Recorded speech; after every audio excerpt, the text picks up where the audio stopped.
Alright, so obviously, if you click this video, you want a guide to W rank, right? Now, first things first, I'm gonna go over the basics. So, firstly, this challenge is pretty difficult, if you're not used to the game, especially. So, one thing I'd recommend doing is just do all of the bosses without the echo modifiers, or maybe just a 2 times damage one, just so you know how long you'll survive. Keep in mind, this challenge may take a few attempts, so, don't give up straight away. It is gonna be a difficult challenge, just have that in mind. And if you can get people to do this challenge with, it will make stuff a lot easier. I'll leave a link to Valicus's Discord server in the description, because that has hell mode groups in it and layer 2 groups. So if you don't know anyone that plays Deepwoken, you can just use that Discord and probably find people that can help you out.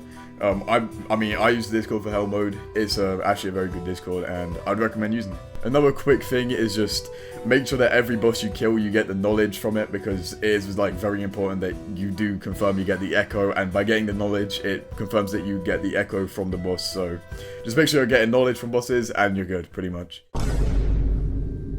As for origins, I'd recommend that you go Voidwalker. If you go Voidwalker, you will not be able to be hunted by other Voidwalkers first of all, which is a massive upside, and you have access to Void Heart, where you can get your training gears and sell stuff if you don't already have a maxed out guild base. And yeah, so Voidwalker, that would be my first option. Only issue with Voidwalker is that you do get a bit less event XP, but it's not too big of a deal. And then, obviously, the next one I'd go for is Trial of One, because Trial of One, although you can be hunted by Voidwalkers, you are getting normal event XP, and you spawn in the Trial, which saves a tiny amount of time from boating. And then, Deepbound doesn't really have too many upsides going for it. It is a bit easier to do Chaser and stuff. Even if you drown, you can go straight into the Castle Light. The barrier won't block you off, so that is an upside. However, you can't do Trial of One as a Deepbound, and it is just going to be very difficult, as with max echoes. I've done it before, and it was just not fun. Most of the mobs in the depths would do half your HP per move as a Deepbound, so I wouldn't really recommend this too much. And then the Ectrus and Isle of Vigil's origins are just basically pointless. There's really no point of going them, so I'd choose any of the other origins before these, because these origins just simply have no upsides. So for this progression, I'd recommend that you go Adret with Autodidact, since that will save a lot of time later down the line, because you can do a Shrine of Blasphemy bug. However, you can still do the bug with any other race with Autodidact equipped, so just make sure that one of your boons is Autodidact. Alright, so now for just how to progress the build, what you should be doing, and stuff like that. So first of all, I'd make sure that you do Trial of One, because if you do Trial of One, it will just speed run the first start a bit of your progression. You can basically skip over Lower Arisia, pretty much. But effectively what you want to do, so say you didn't know how to beat the Alpha Chakra Trial or Sand Knight, you can just do all the way up to Enforcer, and then if you log while you're not in combat, you'll spawn outside the Trial of One room, so you won't get sent to depths, you won't get given a drone. So I'd recommend just doing as much of Trial of One as you can, getting as much power levels from that as possible. As for the build that you should be going, I'll put the stats for the build I made on screen now. Pretty much I went 30 Flame Charm for Flame Wisp, because regen is going to carry you throughout this progression. You need a lot of regen, and if you use the right shrines, there's a shrine in Crypt of Unbroken where you can reroll mantras, and you will be able to basically pick what mantras you want.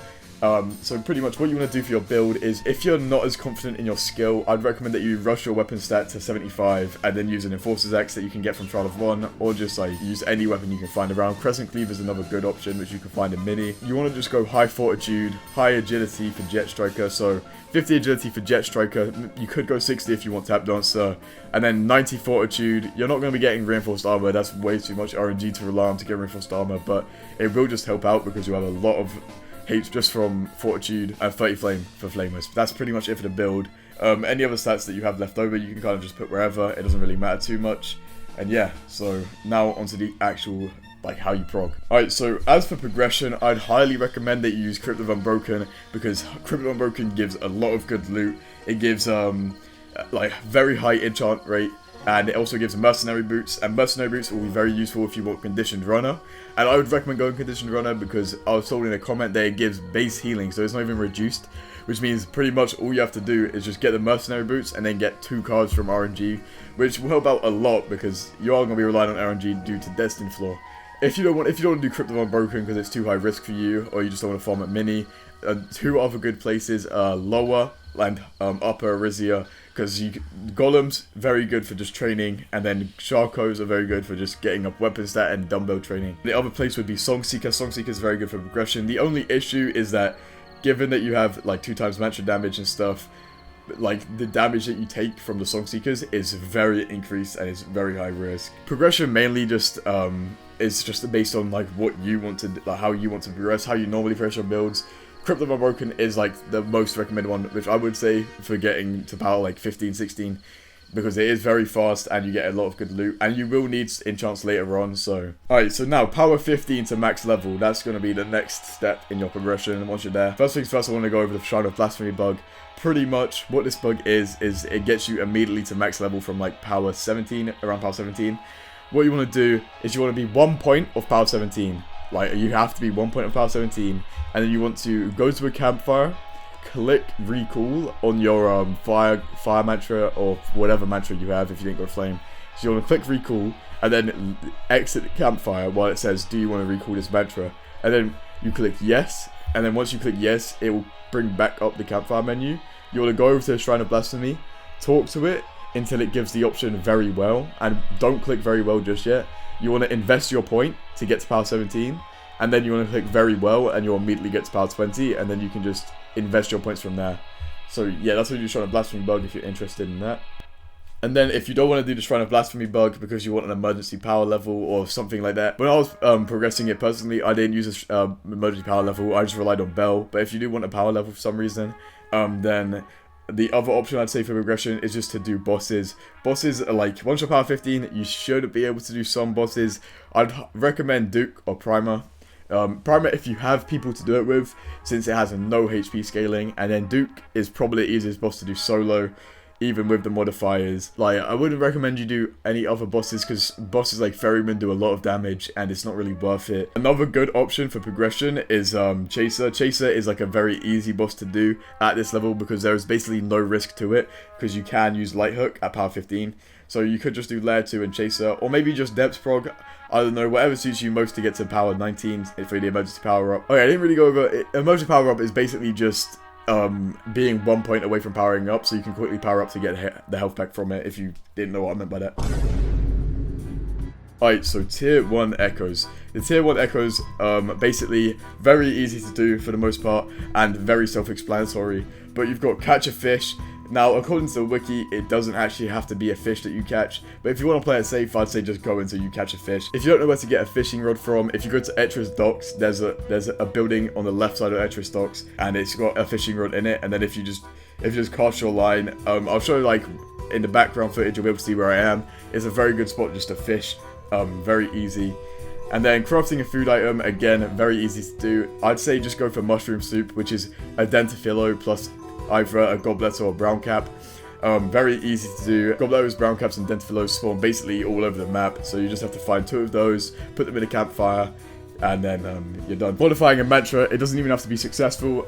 Pretty much what you want to do is you just want to get one of the mantra modifiers and just go to a mantra table, put your mantra in, put the modifier in, make it, and then no matter what happens after that, as long as you've pressed to like modify it, it will just count towards the echo. It doesn't have to be successful. Again, if you do want to play it safe, make it successful, but I have tested it, it does not have to be successful. Turning in a pure raw, the easiest way to get pure raw in my opinion is to go to the hidden village, which is at which is in Towerstruck lands, and there's a Rizor that spawns there, and if you mine a Rizor, I don't know if the rates are higher for pure raw, but I know that it is very easy to get. So you just mine the Rizor until you get pure raw, and then you hand that into a blacksmith. If you went Voidwalker, there's a blacksmith at Voidheart to hand it into. And if you don't, there's also a blacksmith that you can get in guild base if you have access to guild base. And then if you don't have any of that, then there's just blacksmiths at both our individuals and Etris to hand in pure ore to. Like for winning a chime match, I would say that you either have to do it at a low level or in 2v2 or 3v3 chime. Only if you care about elo though, because you don't lose elo at power like 10 to 15. And in 2v2 and 3v3 there is no elo, so. Also, if you have a friend that's helping you, just go into 2v2 chime when you're low level, and you'll match against people which are also doing like a similar thing. Obviously the queue times might be long, but it does make winning a chime match a lot easier. Now, onto tier 2 echoes. Drinking an attribute flask, very simple to do. You need to do this while progressing. What you want to do at Crypt of Unbroken, which is where I recommend it to progress, there is going to be these glowing flowers everywhere. They're obviously in other places as well, but Crypt of Unbroken is the easiest one to get to. You want to get 2 of the glowing flowers of the same color. So let's just say 2 of the red ones. I think red is strength and then white is willpower. So if you want to get 2 of the red ones, basically you just want to grab 2 of them, go to a crafting table, not a potion, like not a cauldron. You want to go to a crafting table. You want to put 2 of them in your crafting menu and then just craft them at a crafting table and drink the flask. You have to do this while progressing. Keep that in mind. Crafting a master armor. Now, crafting a master armor can be a bit tedious since you have Ironwoken, so you will have to get all of the items yourself. There is one workaround to getting the items from other people, which is pretty much the workaround is if you want to give the items to other people from like your other slot if you already had the items, or if someone else has the items, if you grip them, they drop a loot bag and you can loot their loot bag even though they can't drop you loot normally. So if you gave someone like all of the stuff you needed for a master armor, let's say Legion Centurion or Prophet's Cloak, so like the Odd Tentacle, the Bloodless Gem, or Blue Gem, or Dark Feather, or whatever it is, once you grip them, it will drop in their loot bag, like high chance to drop in their loot bag, which is probably the easiest way to get some of the stuff for this. If I had to recommend an armor to go, I'd say the easiest one to craft would be the Legion Centurion, as it is very, like, all of the loot that it has can be attained from the surface. The Blue Gem is from Primer or Ferryman, that's the easiest way to get it. You can also get Blue Gems from fishing. Keep in mind that you do have to be power 15 to get any master armor though. Yeah, so Legion Centurion, I'll show a schematic of it on screen of all the stuff you need for it. It is the easiest one to get. Then making a deal with Miserables? I don't know. I don't know how you say the name, but it's the owl dude in layer 2. Making a deal with him is very simple, but you will have to use later on in the progression, as, you know, you're going to be doing Efron. I would recommend that you just have 5 medallions, which you can get from the glowing pink chest in layer 2 if you didn't know. And then you just want to talk to him, and then you want to say you want power in the upcoming battle, because that will make Efron fight a lot easier. You also want to make sure that you're careful with the dialogue options, because this guy does just rip you if you click the wrong option, so just be careful with that. And then the final tier 2 echo would be bargaining with Yonshul, which again, I would recommend that you do not get Bell until your final echo, because Bell will basically just give you a free, like, health pack in layer 2 or layer 1 of the depth. Tier 3 echoes, all of these are going to give you 5 echoes per, and then so unbounding an attribute should be done in progression, just weapon stat or fortitude. Obtaining an oath, again, should be done in progression. I'd recommend Jet Striker because it's very good mobility, it makes running easy, and you can dodge attacks a lot easier, like Efron ult and stuff. Soulbounding an item, I'd recommend you just farm Crypt because you can find enchants there, and you're going to need enchants to enchant a lap place anyway. Yeah, obtain an enchant from lap place. He's in Great Hive. He's like, I can show a route to him in the backdrop clip where he is. He's very easy to get to, but you will need 3 enchants. Now, if you get really unlucky somehow, you can use medallions to enchant equipment from Clarice as one of her dialogue options, and if you do that, then you will be able to use those enchants to enchant a lap place. But like, as long as you're farming in void zones, specifically Cryptid or Broken, you will just get enchants very easily throughout your progression. Enchant stones. Now, enchant stones are pretty simple to do. You need to obtain Deep Shore Fossil as another echo, and while you're trying to obtain Deep Shore Fossil, there's going to be this room that you go into, which you need to go into for Deep Shore Fossil, which has a high rate for enchant stones. If not, Deep Shore Fossil itself does just give an enchant stone, so you can just use that. Using an alloy, very simple again. You just want to use one of these alloyable weapons, which I'll list now, and then you just want to alloy it, and then that's it. If you don't have to get an alloy, pretty much what you want to do is it's just a boss drop, so you know, just farm bosses until you get one. They're not too rare. And now, Murmur plus Dread Serpent. So this is 2 echoes. Obviously, you can just get Murmur. Like, you can get Tasset or Rhythm if you really wanted to. But I would just recommend that you just kill Dread Serpent for Murmur because it is 2 in 1.